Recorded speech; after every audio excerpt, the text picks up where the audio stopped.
My name's Raul Cabrera. I'm the owner of Bocados Spanish Kitchen in Newcastle. We've been here now for 10 years, and thank you to Newcastle because without you we wouldn't be here.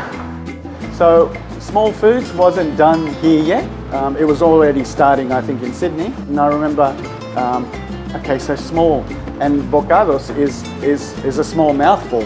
So that's where I went, okay, well that's got to be it. It gave me a excuse to actually make small foods.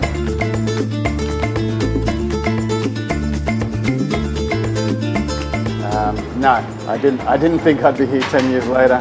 Actually, having in this building, I always thought just being next door would be the place where I would stay.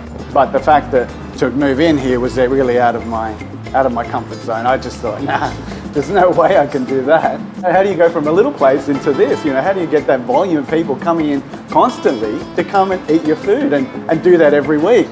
Well, the paella's always a favourite. That always stands out because I knew that every Spanish restaurant has to have paella. The garlic prawns have always stood out as well.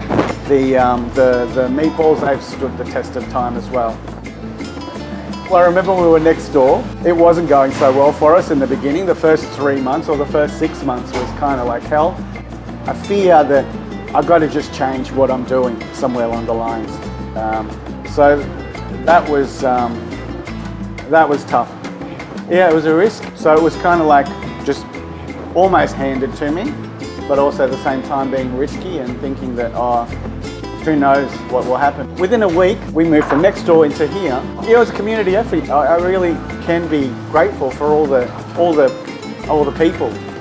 Just not only team, family, and community. Just East End, really, in particular. 10 years later, and I still have a following. Like, people are still coming over the weekends, you know? Yeah, it's been a